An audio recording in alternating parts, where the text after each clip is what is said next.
हे आहे गोकर्णचं महाबलेश्वर मंदिर, ज्या ठिकाणी स्वतः भगवान शिव शंकरांनी रावणाला दिलेलं आत्मलिंग स्थापित आहे. याचबरोबर आजच्या व्हिडिओमध्ये आपण पाहणार आहोत याना केव्ज, ज्या गोकर्णपासून 50 किलोमीटर अंतरावरती आहेत आणि जवळपास 270 कोटी वर्षापूर्वींच्या या गुफा आहेत. आणि याचं खास वैशिष्ट्य म्हणजे या काळ्या चुनखडकापासून बनलेल्या आहेत. मित्रांनो, गोवा राज्याच्या दक्षिणेकडील कर्नाटकच्या किनारपट्टीचा हा भाग गोकर्ण मुर्डेश्वरचा अतिशय सुंदर बीचेस आणि इथलं वातावरण तर अप्रतिम. हा आहे गोकर्णचा ओम बीच. याचा आकार पूर्णपणे ओम सारखा आहे आणि सगळ्यात भारी आणि सुंदर असा अनुभव असणार आहे तो म्हणजे गोकर्णकडे जातानाचा प्रवास. कारण दांडेलीपासून जे आपण जंगलातनं घाटातनं कदा सुंदर निसर्गातनं आपण जो प्रवास करणार आहोत तो म्हणजे अप्रतिम असा असणार आहे.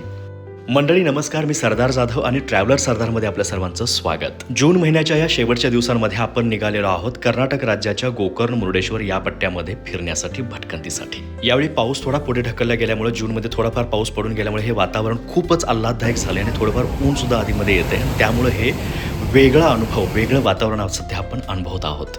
कोल्हापूरपासून सुमारे 350 किलोमीटर अंतरावरती असणाऱ्या गोकर्णमध्ये आमचा पहिला स्टे असणार आहे. मात्र जाताना आम्ही दांडेली मार्गे निघालो, कारण हे जंगल आणि हा रस्ता आम्हाला अनुभवायचा होता. आंबोली मार्गे, गोव्यामार्गे सुद्धा आपण गोकर्णाला येऊ शकतो, परंतु थोडंफार अंतर हे जास्त होतं. आणि हा जो मार्ग आहे कर्नाटकातून बेळगाव मार्गे दांडेलीकडून, तो फार सुंदर आणि अप्रतिम आहे. सध्या आपण आहोत गोकर्णमधल्या महाबलेश्वर मंदिरामध्ये. या मंदिराचं सगळ्यात मोठं वैशिष्ट्य म्हणजे या ठिकाणी स्थापित असलेलं आत्मलिंग. भगवान शंकरांनी स्वतः रावणाला दिलेले हे आत्मलिंग, आणि याची आख्यायिका तर सर्वांना माहीत आहे रामायणाच्या कथांमधून. आणि सगळ्यात महत्त्वाचं मंडळी, या ठिकाणी आपल्याला दर्शनासाठी आणि या मंदिरामध्ये प्रवेशासाठी पारंपरिक पेहराव कंपल्सरी करावा लागतो. बरोबर समुद्राच्या काठावरती, बीचवरती हे मंदिर असल्यामुळे इथलं वातावरण फार वेगळं आहे. आणि याचबरोबर इथं आपल्याला ही मसाल्याची दुकानं, मसाल्याची बाजारपेठ मोठी पाहायला मिळेल. आम्ही इथल्या दुकानदारांना विचारल्यानंतर माहिती कळाली की बहुतांश याच भागामध्ये पिकणारे हे मसाले आहेत आणि बाहेरून खूप सारे मागवलेले, त्यामुळे ही बाजारपेठ मोठी इथं फुललेली दिसते. आणि आपल्या सर्वांचाच आवडता समुद्रकिनारा, या ठिकाणी लोक स्नान वगैरे करून मंदिरामध्ये दर्शनासाठी जातात.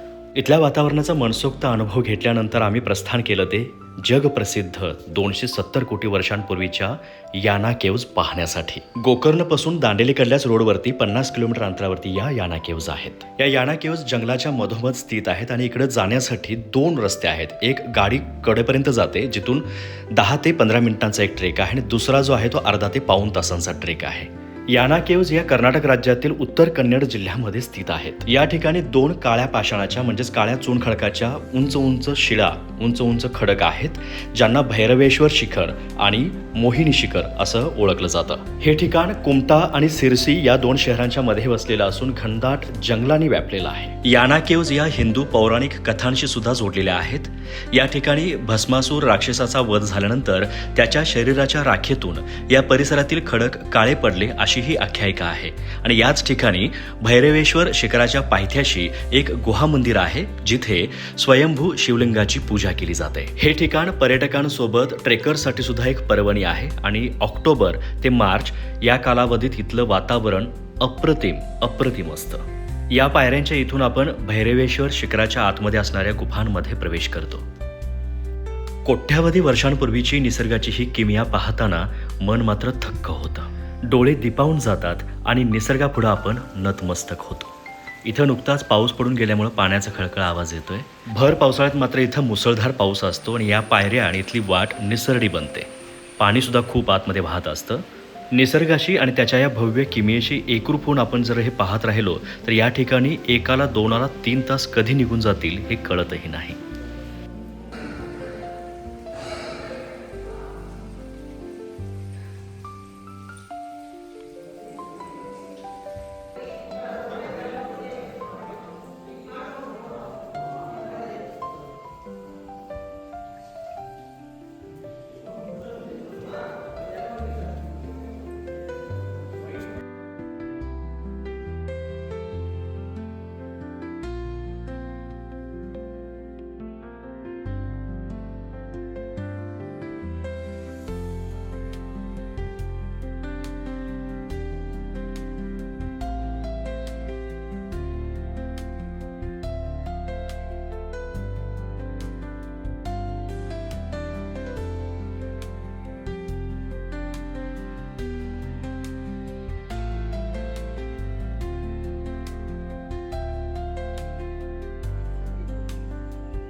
हा अप्रतिम अनुभव मनामध्ये भरून घेऊन आम्ही गोव्याच्या दिशेनं प्रस्थान केलं.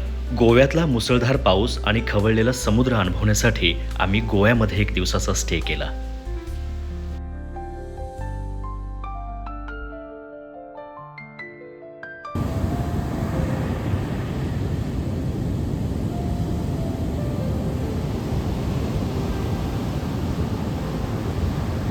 पाऊस जोरदार म्हणजे रात्रीपासून मुसळधार पाऊस पडतोय आणि आम्ही छत्री घेऊन समुद्र किनाऱ्यावरती बघायला लागलो.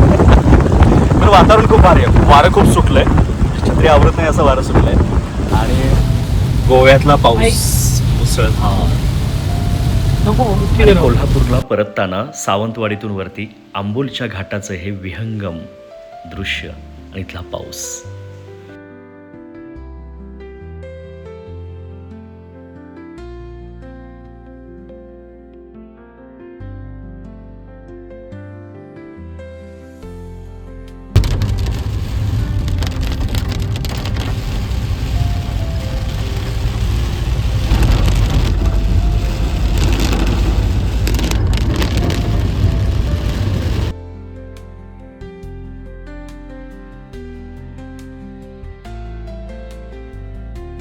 आंबोलीच्या घाटाचं संध्याकाळचं हे 5चं वातावरण.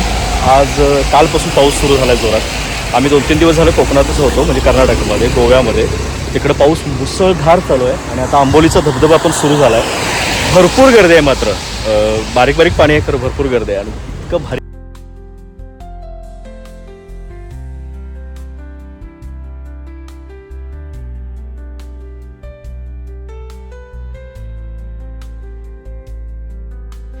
आणि अशा पद्धतीने या मुसळधार पावसामध्ये हा निसर्ग अनुभवत आजऱ्यामधलं रामलिंगला भेट देत इथून आम्ही परतीचा प्रवास कोल्हापूरमध्ये थांबवला. मित्रांनो, आजचा व्हिडिओ कसा वाटला आवर्जून कमेंट बॉक्समध्ये सांगा आणि माझ्या ट्रॅव्हलर सरदार या यूट्यूब चॅनलला सबस्क्राईब करा. धन्यवाद. पुन्हा भेटूया अशाच नवीन व्हिडिओमध्ये. Bye bye.